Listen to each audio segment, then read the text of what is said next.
Question, values और ethics का क्या मतलब है और प्रोफेशनल कॉम्पिटेंस के साथ एथिकल होना क्यों जरूरी है?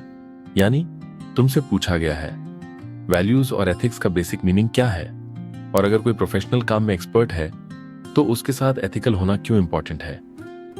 आंसर, वैल्यूज एंड एथिक्स का मतलब ये दोनों गाइडिंग प्रिंसिपल्स होते हैं जो डिसीजन मेकिंग और कॉन्फ्लिक्ट रेजोल्यूशन में हेल्प करते हैं। वैल्यूज मतलब पर्सनल बिलीव्स जैसे ऑनेस्टी, कंपैशन, फेयरनेस। एथिक्स मतलब सोशली एक्सेप्टेड नॉर्म्स, क्या सही है क्या गलत है इन अ प्रोफेशनल या पब्लिक कॉन्टेक्स्ट, ये इंश्योर करते हैं। इंटेग्रिटी, ईमानदारी, अकाउंटेबिलिटी, जिम्मेदारी लेना, नॉर्म्स का रिस्पेक्ट, सामाजिक मर्यादा का पालन। क्यों जरूरी है एथिकल होना सिर्फ कॉम्पिटेंट होने के अलावा? Utility, importance of ethics, freedom from prejudices, बिना बायस के काम करना, प्रमोट्स मॉरल मैच्योरिटी, सोच और वैल्यूज में मैच्योरिटी आती है। सेल्फ रियलाइजेशन, अपने एक्शंस का डीपर मीनिंग समझना, क्रिएट्स क्रेडिबिलिटी, लोगों का ट्रस्ट जीतना, इंप्रूव्स डिसीजन मेकिंग, बेटर और फेयर डिसीजंस लेना, attainment of soundness, overall balanced और रिस्पॉन्सिबल पर्सनालिटी डेवलप होती है।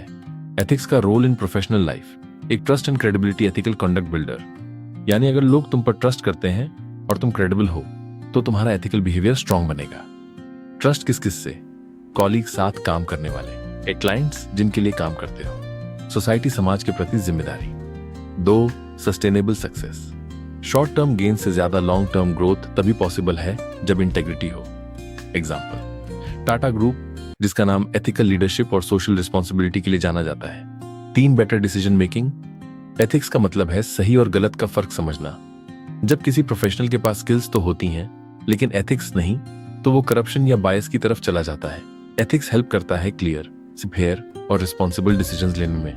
4, सोशल रिस्पॉन्सिबिलिटी, प्रोफेशनल सिर्फ अपने लिए काम नहीं करते, उनका काम सोसाइटी को भी इंपैक्ट करता है। जब कॉम्पिटेंस स्किल के साथ एथिक्स जुड़ जाता है तभी वो सोसाइटी के लिए जेन्युइनली यूजफुल बनता है। 5, रेपुटेशन एंड लेगेसी, एक एथिकल लीडर सिर्फ काम नहीं करता, वो अपने टीम को इंस्पायर करता है और जनरेशंस तक रिस्पेक्ट कमाता है। जैसे डॉक्टर APJ अब्दुल कलाम, उनकी इंटेग्रिटी और प्रोफेशनलिज्म उनको एक रोल मॉडल बनाता है। Ethics and competence, holistic service delivery, अगर सिर्फ कॉम्पिटेंस हो और एथिक्स ना हो तो शॉर्ट टर्म सक्सेस मिल सकता है लेकिन लॉन्ग टर्म क्रेडिबिलिटी, रिस्पेक्ट और ग्रोथ नहीं मिलती। सस्टेनेबल डेवलपमेंट तभी पॉसिबल है जब एथिकल फाउंडेशन स्ट्रांग हो।